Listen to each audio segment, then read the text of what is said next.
¿Sabían eso?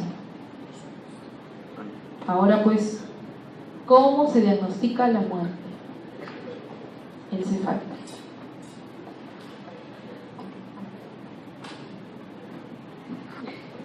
¿Qué cosa es la muerte? ¿Qué es la muerte? A ver, todo el mundo sabe cuándo alguien muere, ¿no? Siempre lo hemos sabido. ¿Cuándo alguien muere? ¿Cuándo? Cuando el corazón para, ¿no? Está en un hospital, muere, parada cardíaca, muere, reanimación, nada, doctor, no hay nada que hacer, parada, llévenlo al mortuorio, sáquenme todo, hay que hablar con la familia. Muerte, ¿no? Pero la muerte, realmente, el corazón es un órgano más de este cuerpo, ¿no es cierto? Es un músculo. ¿Qué es el corazón? Un músculo, ¿no? Tejido eléctrico, miocardio, endocardio, válvulas, sístole, diástole, músculo. Pero paró, no sirve, muerte. Todos conocemos la muerte por parada cardíaca, todos. Pero se es donante en el Perú, si quiere ser donante obviamente, y en condición de muerte encefálica. Vamos a ver la fisiopatología de la muerte, muy rápido, ¿ya?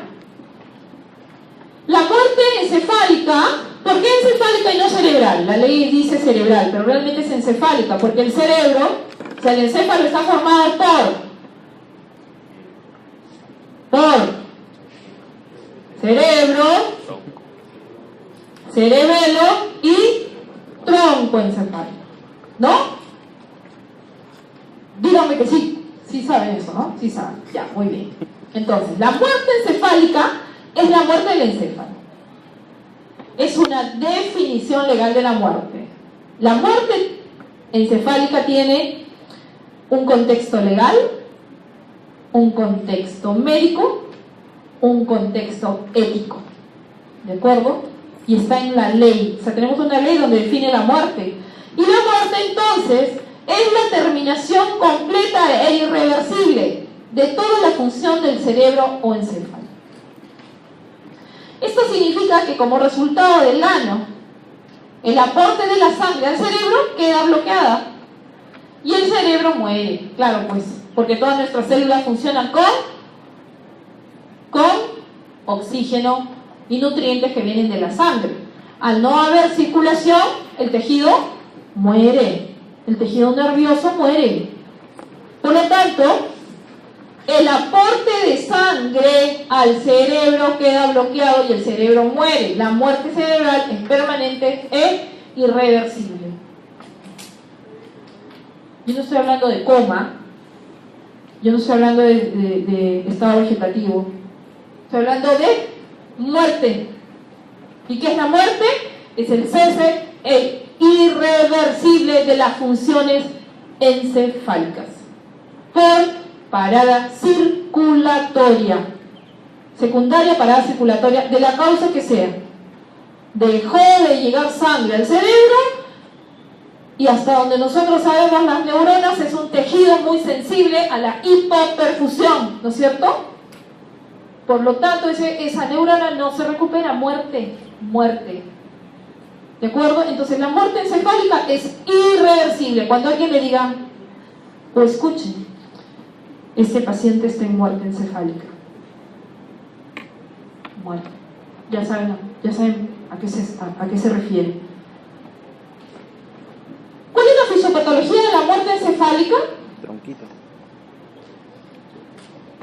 La causa, llámese accidente de tránsito o trauma encefálico grave, paciente con mototaxista en la carretera, en la Panamericana, frontal, choque con un bus, cae al pavimento de frente con la cabeza, trauma encefálico grave, con masa encefálica expuesta, muerte inmediata.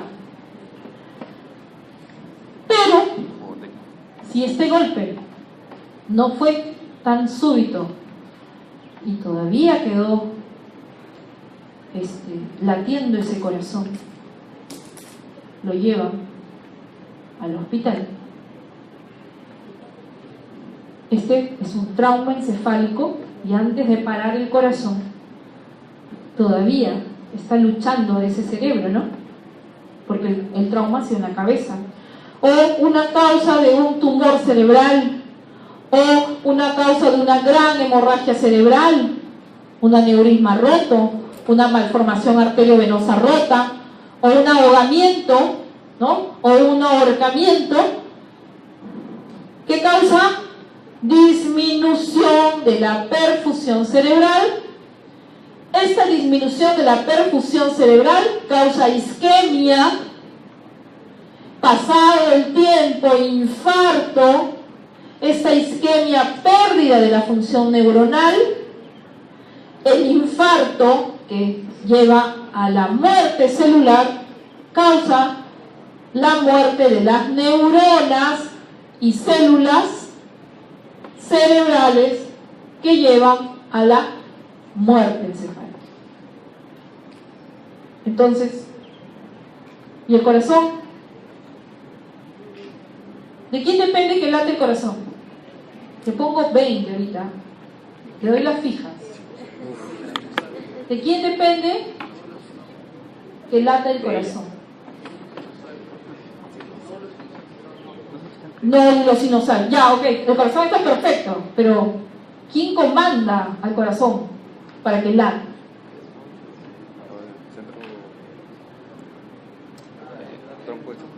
Tronco encefálico. Muy bien. ¿Cuál es tu nombre? ¿Tu apellido? Muy bien. Te voy a soplar las dos fijas.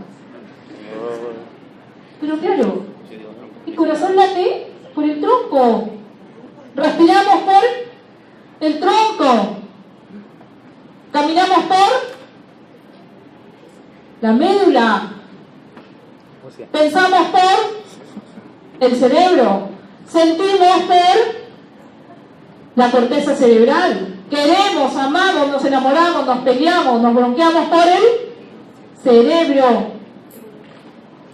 O sea, nosotros vivimos por el cerebro. Cambió el concepto, ¿no? No, el corazón. Soy todo corazón. Músculo. No, no me diga eso, doctora. Yo quiero hasta lo último, hasta que deje de latir ese corazón. Su paciente está en muerte encefálica. Su paciente falleció. No, pero yo lo siento. Late. Está calientito. Pero doctora, mire su pecho, está respirando. ¿Está muerto o está vivo? La muerte es una sola. Los que fallecen en condición de muerte encefálica, es decir, los que tienen la oportunidad de diagnosticarse de muerte encefálica antes de la parada cardíaca, son donantes, pueden ser donantes. ¿De acuerdo?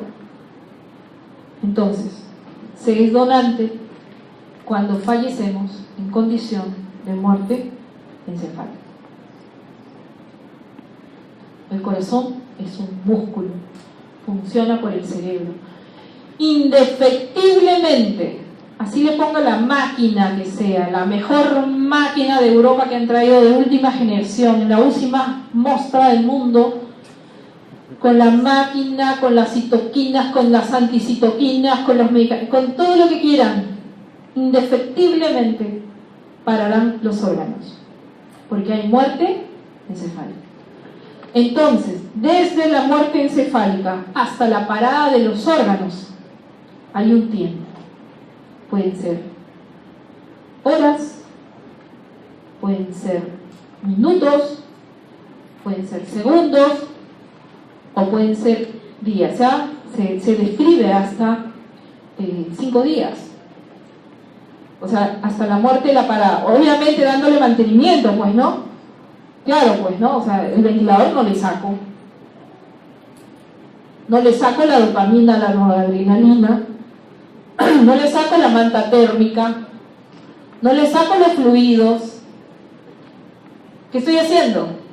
Manteniendo la perfusión de los órganos, dando oxígeno con el ventilador y dando presión arterial para la circulación de esos órganos.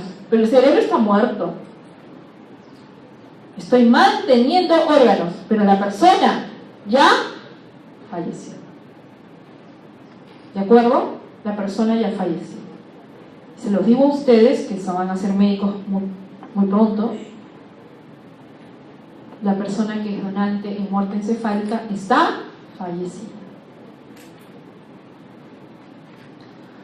Entonces, la lesión neurocrítica, llámese por un trauma, llámese por una situación de hipoxia, isquemia, llámese por un tumor, llámese por una postcirugía de un aneurisma, sangró lamentablemente, se reventó el aneurisma, aumento del edema, aumento de la presión, aumento del edema, disminución de la perfusión cerebral, necrosis, isquemia neuronal, muerte encefálica. O por una gran hemorragia, causas de muerte encefálica.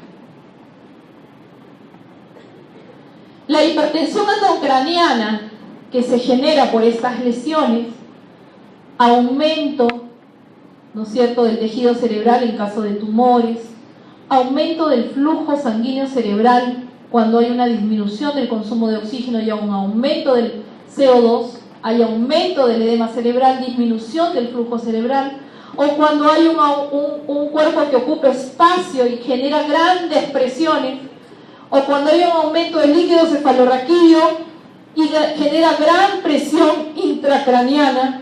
Y acuérdense, por el mecanismo de presiones, si yo tengo una gran presión del cuello hacia la cabeza, no va a entrar sangre pues a ese cerebro, no hay perfusión de los tejidos nerviosos, y al no haber perfusión, ese tejido se necrosa y muere. Llámese que sea la causa de la hipertensión endocraniana, va a terminar en hipoperfusión encefálica cerebral, muerte cerebral. Antes de la muerte del cerebro, los mecanismos que suceden en esta masa encefálica es que se hernia ciertas zonas cerebrales vitales, ¿no es cierto? El esfínter, ¿no? La amígdala, el tronco. Por eso es que como hay gran edema, el cráneo es un cráneo cerrado, es una cajadura. ¿Por dónde va a escapar este tejido edematizado? Por las zonas de los orificios naturales, y uno de los orificios es el agujero magno de la zona occipital. Se hernia el paciente, parada cardiorrespiratoria, por eso es que no hay mucho tiempo. Entra en parada cardiorrespiratoria por gran edema, parada, ¡pum! ¿No? Pero existen signos que nos evidencian que este paciente va a la parada, a la muerte encefálica. Lamentablemente, pese a todas las acciones médicas en un paciente que llega a una UCI para ser operado de aneurisma, pese a todo lo que se hace, ya es severo, ese paciente va a una evolución tórpida, mala, grave, muerte. Entonces, de una resucitación inicial, determinando la lesión, de una cirugía que se hizo al paciente, llegó con trauma, accidente de tránsito, se llegó a operar por emergencia, pasa la UCI, pero no está bien.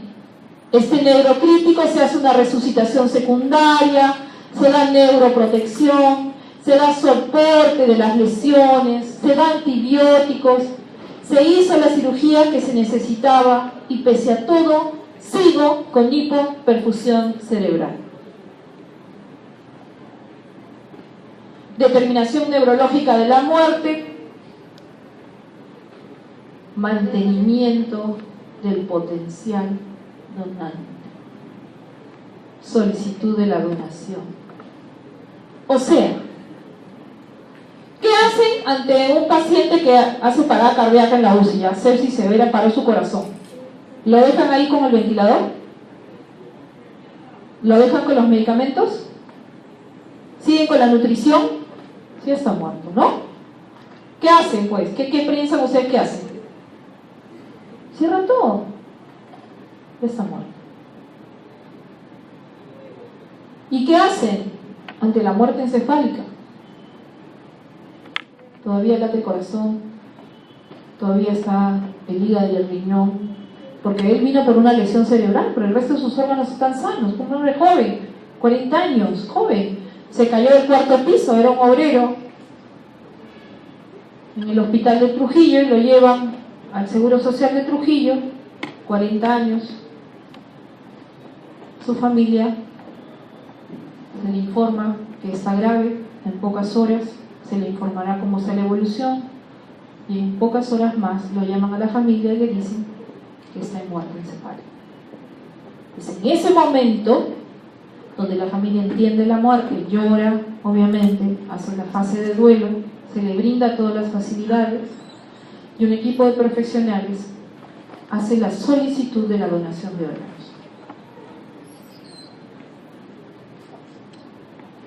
Y la familia, entonces hay dos caminos, ¿no? Cerrar todo para que se vaya al mortuorio, o mantener los órganos para que puedan ser trasplantados para otra persona. Pero eso solo se permite a través de la famosa donación de órganos voluntaria, expresa y consentida por la familia. Porque así sí diga su DNI que sí, y la familia dice que no, es no. O nos vamos a pelear los órganos con la familia llorando, triste por el dolor del fallecimiento de un ser querido. Entonces, uno pide la donación de órganos para salvar vidas cuando ya falleció esa persona. ¿De acuerdo? Entonces, aquí viene una pregunta muy importante. Nosotros los médicos salvamos vidas. Ustedes van a ser médicos. Para salvar vidas estamos preparados. Pero ante la muerte ya no hay nada que hacer. Pero gracias a Dios existen los trasplantes. En el Perú se hacen y necesitamos donantes, porque sin donantes no hay trasplante. Entonces, de acuerdo a una serie de guías y de acuerdo a la ley peruana, existe lo que se llama certificación de la muerte. Entonces, un grupo de profesionales va a la UCI del Hospital Amenada, Rebolate, y todas las UCI de los hospitales del país, y van a certificar la muerte encefálica. ¿Y cómo se certifica? La ley lo establece por 3 médicos: el jefe de la guardia o el director del hospital, el médico tratante, intensivista, emergenciólogo, el neurólogo o neurocirujano, firman un acta corroborando que el paciente está muerto. Se hace una evaluación neurológica y esta evaluación es clínica.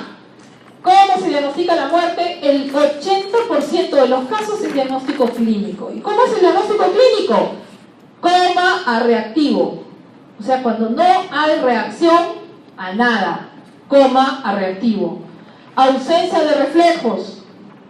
Y el test de tropina y apnea positivos para muerte. La lesión objetivable a través de una tomografía o una resonancia evidenciable, un cráneo destrozado, obviamente.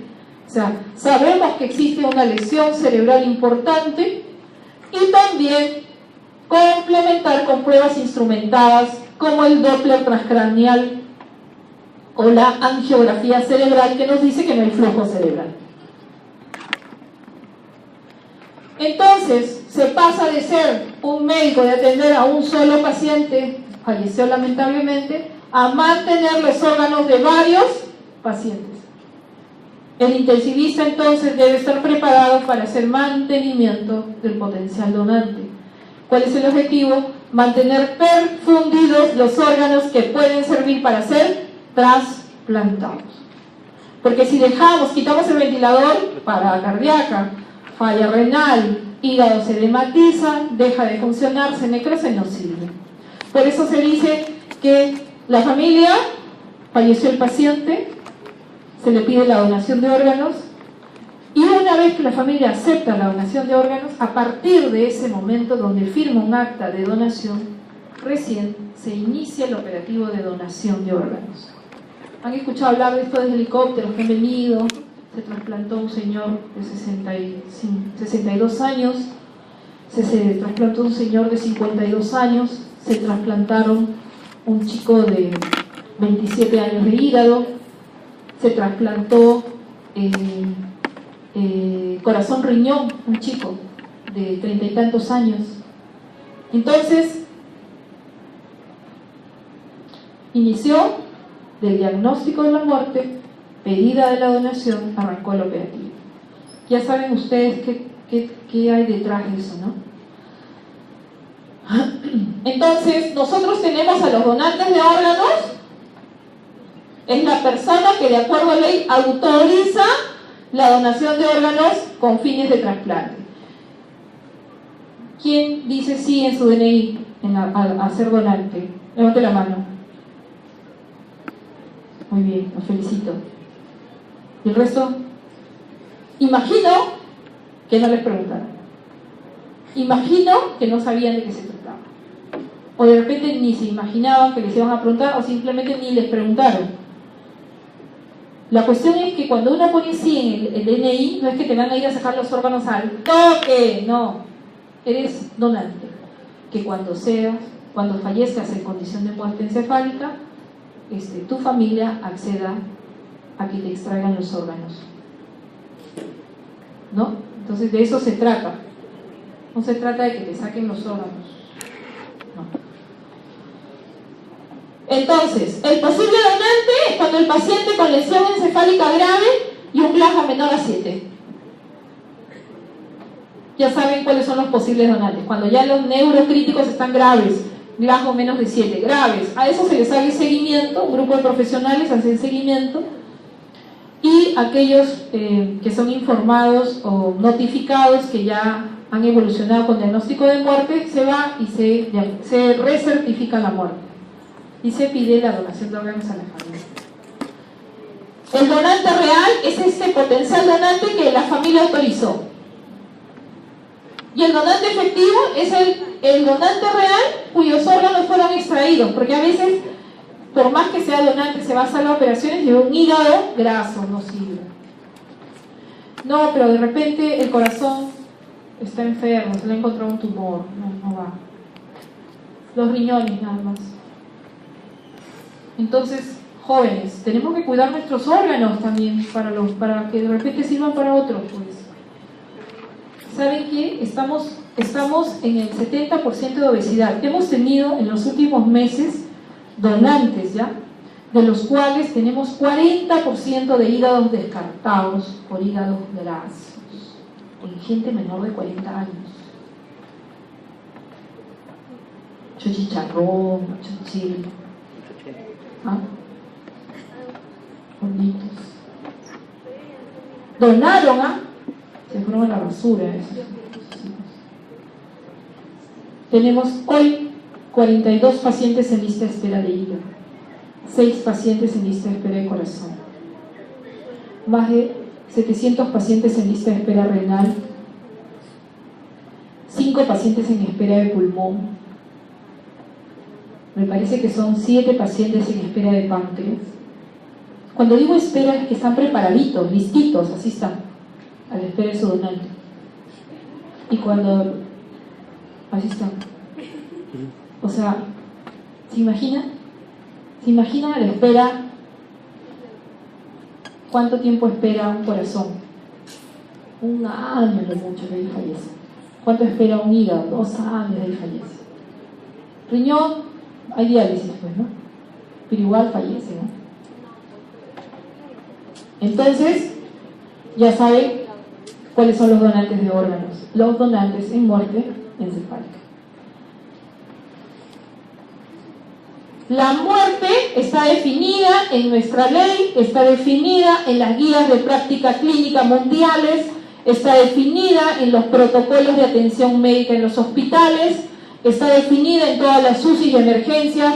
O sea, a nadie le van a sacar los órganos, por Dios, en vida. O sea, sí. Eso se llama leyendas urbanas, mitos urbanos. ¿Okay? Son mitos. O sea, y aparte, así, ¿no? Ay, rápido, vamos a un sitio así, misma película, ¿no? Así, todo cochino, así, hay que sacar, mentiras, pues así no es. Tiene que estar con una tecnología suficiente que se perfunda ese órgano, el corazón. Por eso es traído del helicóptero, ¿sabían ustedes? Porque desde que lo sacan del cadáver hasta que lo implantan en el receptor, menos de 4 horas. Menos de 4 horas, o sea, por eso es que todo tiene que ser perfectamente coordinado en los tiempos. Entonces, imagínense después del aeropuerto del Callao hasta el Incor, en ambulancia, o sea, 2 horas, y todavía con liebre, con liebre. ¿Cuánto se ahorra con el helicóptero? 15, 20 minutos. Al helipuerto del Hospital Revalete y del Incor. Entonces va el médico así, no lo han visto, ¿no? IA. En ese momento está el otro equipo del receptor, porque ya tiene que estar abierto, porque para abrir al paciente también toma su tiempo, entonces todo tiene que estar fríamente calculado. Llega el corazón, lo revisan y lo implantan. Tocan. Gloria a Dios.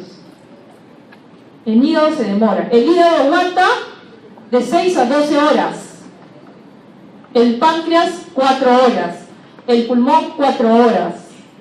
El riñón es noble, pues el riñón noble hasta 24 a 36 horas fuera del cuerpo, mantenido en un líquido especial que se llama líquido de perfusión de órganos especial, que lo nutre, se llama tiempo de isquemia fría, nutriéndose con esta solución especial hasta que sea implantado. Y no cualquier implante, esto pues tiene que saber, ¿no? Entonces eso de sácate los órganos, hay que llevarle un baldecito, no sirve, eso no sirve. Y se han descartado muchos riñones, muchos hígados, porque lamentablemente no fueron mal perfundidos, fueron mal extraídos, y el vuelo los dejó. Se suspendió el vuelo. Ahora siquiera tenemos a la Fuerza Aérea que nos está ayudando. Entonces, el diagnóstico de la muerte está en la ley. Ya, para que sepan, acá nadie saca los órganos por las. Es un diagnóstico protocolizado, legal, con firma de acta de los especialistas que firman, que no son los que tienen que ver con la donación de órganos, sino son los médicos del hospital, ¿ok? Los médicos del hospital no saben nada de este tema, simplemente diagnostican la muerte. Está en las normas técnicas de los hospitales trasplantadores de salud, es uno de los hospitales que más trasplanta, la institución que más trasplanta, y nuestras guías mundiales. Acá solo quería enseñarles los donantes que fueron multiorgánicos, los donantes de riñón, ¿no? ¿Por qué va a la UCI el donante? El potencial donante. O sea, ya murió, ¿no? Pero ¿por qué tiene que quedarse en la UCI? Porque tiene que mantener y perfundir los órganos, pues. Porque esos órganos, si son implantados un corazón en un receptor, ya lo abrieron, ya le sacaron el corazón. Imagínense que trasplanten un corazón enfermo, que lo perfundieron mal, o que le faltó una arteria, se volaron un vaso. Muerte fija, pues, ¿no? No te puedes equivocar, es gente experta, entrenada en esto. El equipo que extrae, el equipo que implanta, perfectamente coordinado. Y obviamente hay que estudiar al donante, hay que hacer una serie de exámenes. Cuida los órganos. Cuidemos los órganos porque son para nuestros pacientes. Algo interesante. Cuando ustedes vean las planillas de las enfermeras de UCI, van a poder diagnosticar exactamente cuando se enclavó ese paciente. ¿Cómo? Con la tormenta catecolamínica, aumento de la hipertensión arterial y cuando cae esa presión. Y eso lo detectamos en las planillas de las enfermeras, ¿no? Todo sube y luego cae, ¿no? Entonces, el paciente, lamentablemente, podemos perder a potenciales donantes porque la cascada inflamatoria de la muerte es en horas. Hay liberación de citoquinas, liberación de interleuquinas, vasodilatación, parada cardíaca circulatoria rápida y perdemos los órganos.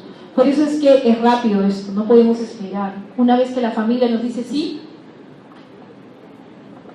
más de 50 personas en este operativo. Los que ven el corazón, los que ven el pulmón, el páncreas, etc. El protocolo de la muerte, entonces, identificación del paciente, del donante potencial, mantenimiento de los órganos de este potencial donante, evaluación del neurólogo y neurocirujano. Hay un comité de la muerte encefálica en el hospital, definido en las direcciones de los hospitales, y hay que hacer pruebas rápidas de detección de enfermedades infectocontagiosas para que las enfermedades de ese donante no pasen al receptor, ¿no? Entonces, seguro de que no tiene ninguna infección, podemos trasplantar. ¿Cuánto tiempo más o menos desde el diagnóstico de la muerte o desde la aceptación de la donación hasta que sea implantado? Más o menos son de 3 a 4 horas, 3 a 4 horas que demoran hacer todos los análisis, pues, y todos los especialistas evalúan los órganos para que luego sean implantados. Entonces, cuando ustedes vean ya, implante, ha pasado todo esto, ¿no?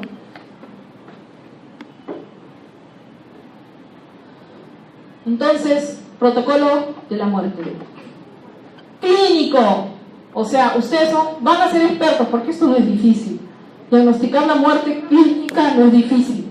Entonces, lo que hacen primero es ver ausencia de reflejo corneal, ausencia del reflejo fotomotor en cama del paciente. Lo hace el especialista y lo hace el médico de cabecera y lo hace el médico procurador, coordinador de procura. Ausencia del reflejo consensual, ojos de muñeca, pupilas paralíticas,